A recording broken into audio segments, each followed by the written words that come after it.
What is up good people, কেমন আছেন সবাই? আশা করি ভালো আছেন। যে কোনো বাইকেরই আর কি ভালো খারাপ দুইটাই থাকে, কিন্তু এই যে বর্তমানে যেটা নিয়ে বেশি কন্ট্রোভার্সি, এটা বলার কারণ আছে, কারণ হেটার্স নিয়ে কথা বলার কারণ আছে। কারণ বর্তমানে যেই ইয়ামাহার FZ25 যে বাইকটা আর কি লঞ্চ করছে, এই বাইকটা যারাই এটা নিয়ে ছবি টবি দিতেছে, যারাই এটা নিয়ে ছবি টবি দেয়, তাদেরই পোস্টের মধ্যে হাহা রিয়েক্ট পড়ে। তাদের মনে করেন যে ছবি দিলেই হাহা পড়ে। আর বাইক নিয়ে কি বলবো, কারণ মেজর যেই হাহা পড়ে সেটা হচ্ছে এটার প্রাইজিং যেটা করছে, প্রাইজিংটা আর কি অ্যাকোরেট করে নাই। এবং সেই 5 বছর আগের ইন্ডিয়াতে ডিসকন্টিনিউড বাইকটা বাংলাদেশে আর কি চাচ্ছে যে মানুষদেরকে খাওয়াইতে। যারাই এটা নিয়ে ব্লগ বানাইছে তাদেরকেই আর কি দালাল বলতেছে। আসলেই ওই রে ভাই, আসলে কি মানে সবাই দালালি করতেছে নাকি মানে টাকা খায়া এইভাবে রিভিউ দিতেছে, না এইভাবে মানুষের সাথে প্রতারণা করার কি মানে আমি বুঝি না। কারণ তাদের এমন এমন ব্লগার আছে, তাদেরকে দেখে কিন্তু মানুষ 2-4টা বাইক কিনে বা তাদের পরামর্শ অনুযায়ী কিনে। তো এমন এমন মানুষ আছে যে টাকা খায় রে ভাই, মানে এমন এমন কথা বলে যে পুরা মনে হয় যে নিজেকে বিক্রি করে দিছে। তো এই জিনিসটা থেকে আর কি মানে আমাদের বেরিয়ে আসতে হবে। কারণ দেখা গেছে যে যারা ব্লগ বানায় তাদের কিন্তু একটা ফ্যান বেস থাকে, তাদের একটা ফলোয়ার থাকে। সো তাদের কাছ থেকে যদি এগুলা মানুষ পায় তাহলে কিন্তু এটা ভালো কিছু বয়ে নিয়ে আসে না তাদের। কারণ এই ব্র্যান্ডটা কিন্তু থেকে যাবে, কিন্তু আপনার যে ফলোয়ারগুলো আছে সেই ফলোয়ারগুলো কিন্তু আর থাকবে না। কারণ দেখা গেছে যে আপনার একটা ব্যাড ইমপ্রেশন তৈরি হয়ে যায়। আর ব্যাড ইমপ্রেশনটা আপনি কিন্তু অনেক কষ্ট করে, মানে একটা ব্লগার কিন্তু অনেক কষ্ট করে আর কি তার চ্যানেলটা গ্রো করে, বা তার যে ফ্যান বেসটা, এটা কিন্তু অনেক কষ্টের ফল। কারণ আমি সেটা বুঝতেছি। কারণ এই যে আমি নিউলি স্টার্ট করছি ব্লগিং, তারপরও আমার 1 বছরের মতো হয়ে গেছে। আর সেইভাবে আর কি আমার অমন আউটপুট কিন্তু এখনও আসে নাই।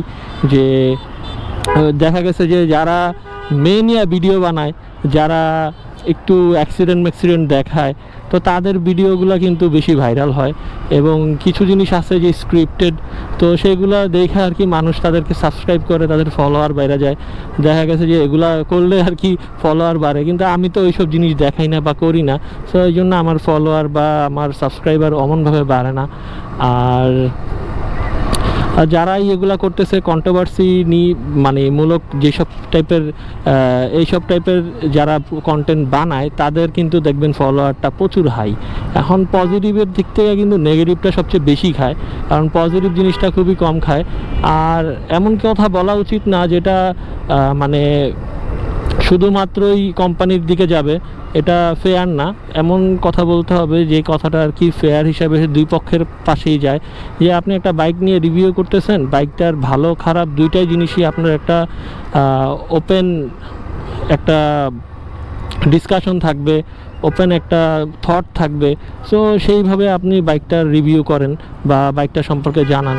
এমন না যে প্রত্যেকটা পুরা বাইকটার ভালো নিয়েই কথা বলতে হবে। আরে ভাই, বাইকটা তো এত ভালো, এত জোস, এত ফার্স্ট গিয়ারে এত উঠা যায়, সেকেন্ড গিয়ারে এত উঠা যায়। আরে ভাই, একটা 250 সিসির বাইক আপনার সেকেন্ড গিয়ারে আপনার 40-50 উঠা যাবে, এটাই স্বাভাবিক।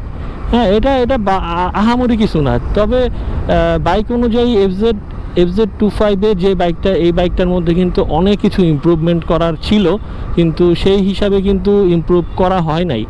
আর এই বাইকটা যে বাংলাদেশে লঞ্চ করে এখন নাকানে চুপানি খাইতেছে চারিদিকে। অনেক ভাই ব্রাদার আছে এই বিষয় নিয়ে কথা বলতেছে, আর কথা বলে তো পুরাই ধুয়ে দিতেছে। যেই এই বাইক নিয়ে ভালো কথা বলে তারই দালাল বানিয়ে দিতেছে, মানে এমন একটা চলতেছে। তবে এখানে দুইটা ব্যক্তি উপকৃত হইতেছে। যে হচ্ছে টাকা খায়া দালালি করতেছে, তার উপকার হইতেছে, এবং তার এই কথা শুনা কিনতেছে যারা এই বাইকগুলা, তাদের আবার বিজনেস হইতেছে। তো এই ক্ষেত্রে হচ্ছে যে দালালি করতেছে তার প্রফিট হইতেছে, আর যার কোম্পানি সে হচ্ছে এই বেনিফিটটা পাইতেছে। আর মাঝখান দিয়ে মানে প্রতারিত হইতেছে হচ্ছে যারা এই বাইকটা কিনবে। অথচ দেখবেন যে যেই মানুষই হোক, মানে রিভিউ করুক আর যাই করুক, অথচ কিন্তু সে কিন্তু ওই বাইকটা কিনবে না, কারণ সে বুঝে গেছে যে এই বাইকের মধ্যে আসলে আমার মানে বিষয়টা অর্থিত না, যে আমি যে একটা টাকা খরচ করব, আমি যে বাইকের পিছনে 4,35,000 টাকা খরচ করব, সেই টাকাটা যদি অর্থিত না হয় তাহলে আমি কেন বাইকের মধ্যে এতগুলো টাকা এই বাইকের মধ্যে খরচ করব।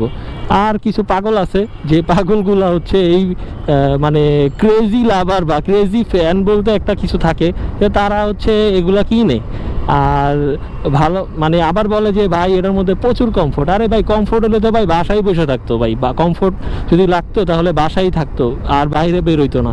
তা বাইকের কাজটা কি সেটা বুঝতে হবে, বাইকের মানে ক্যারেক্টারিজমগুলা তুলে ধরতে হবে। সো এইভাবে যদি হয় তাহলে তো মানুষ গালাগালি করবে, মানুষের মধ্যে একটা ব্যাড ইমপ্রেশন তৈরি হবে। সো সবার উচিত আর কি, যারা বাইক নিয়ে আর কি পেইড প্রমোশন করে বা পেইড ব্লগগুলো বানায়, স্পন্সরশিপের যে ব্লগগুলো বানায়, তাদের উচিত যে ভালো খারাপ দুইটা নিয়েই আর কি বলা। আর এতে দুইটাই, যখন একটা মানুষ বাইক কিনবে তখন তার ডিসিশনে সে বাইকটা কিনবে। আপনি জাস্ট আপনার অপিনিয়নটা তুলে ধরবেন যে এই বাইকে এইটা ঠিক আছে এবং এটা ঠিক নাই, এবং এই জিনিসটা হইলে ভালো হইতো এই প্রাইজের মধ্যে, এবং প্রাইজিং ঠিক নাই, এই টাইপ নিয়ে তো আপনি কথা বলতেই পারেন। কিন্তু আপনি একদম অন্ধের মতো স্ক্রিপ্টেড যে ইয়েগুলা, যে কোম্পানি থেকে যে স্ক্রিপ্টটা দেয় আপনি এর বাইরে কথা বলতে পারবেন না। সো এই জিনিসগুলো খারাপ, এই জিনিসগুলো করা যাবে না। এই জিনিসগুলো যারাই করছে তারাই কিন্তু একটা ধোলাই খায়া গেছে অলরেডি অনলাইনের মধ্যে। আর যেহেতু আপনাদের সাথে আমার অনলাইনে পরিচিত এবং তাদের সাথেও তাদের ফ্যানের হচ্ছে অনলাইনে পরিচয়, এবং তারাই কিন্তু তাদেরকে কথা শুনাইছে এবং নানান দালাল টাইপের একটা ট্যাগ দিয়ে দিছে। সো এই জিনিসটা আর কি মানে খারাপ। আর এই জিনিসটা যখন মোটো ব্লগার যাকেই বলুক না কেন, এই জিনিসটা মোটো ব্লগার দালাল, এই জিনিসটা কিন্তু আমাদের উপর আসা পড়ে। সো এই জিনিসটা ভাই বাদ দেওয়া উচিত। মানে আপনি ফেয়ার একটা রিভিউ দেন, ফেয়ার কথা বলেন, তাহলেই তো হয়। কেউ তো আপনাকে বলে নাই যে আপনি একদম পুরাটাই বাজে রিভিউ দেন বা বাজে কথা বলেন, কিছু না কিছু তো ভালো থাকেই। আপনি প্রাইজিংটা নিয়ে বলতে পারতেন। সো মানে এটাই আর কি কথা ছিল। আর যারা যারা আমার ভিডিও দেখেন, লাস্ট আমি R15 এম নিয়ে কথা বলছিলাম, আর এম নিয়ে একটু চালাইছিলাম, R15 চালাইছিলাম। সো সেই ক্ষেত্রে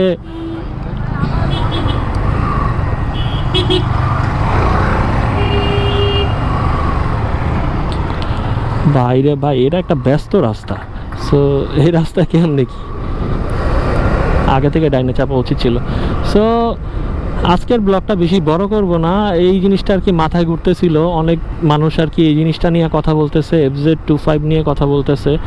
আর আমি একটা ছবি দিছিলাম আমার ফেসবুক পেজে, বিজি রাইডার পেজে একটা ছবি দিছিলাম, এটা নিয়ে কথা বলছিলাম যে ইয়ামাহা এয়ারলাইন্স। সো সবাই এটা দেখলাম যে মেজরিটি মানুষ এটারে মানে হাসি হিসাবে উড়াই দিছে, এবং যত মানুষই আছে এইগুলাই করছে। আর এই জিনিসটা আর কি থেকে মানে বেরোইতে হবে আমাদের, কারণ আমাদের এই বাইকিং কমিউনিটি আমাদের এটা ভাবতে হবে, এবং আমাদের পরামর্শ অনুযায়ী অনেক মানুষ আর কি বাইকটা কিনে। এবং আপনাদের পরামর্শ, আমি ওই ভাইদের বলতেছি, আপনাদের পরামর্শ অনুযায়ী ভাইরাই বাইক কিনে, আপনাদের ফলোয়াররাই বাইক কিনে। সো এমন কোনো কথা বলা উচিত না যে কথার কারণে মানুষের মানে টাকাটাই পুরা জলে যাবে, এমন কোনো কিছু বলা উচিত না।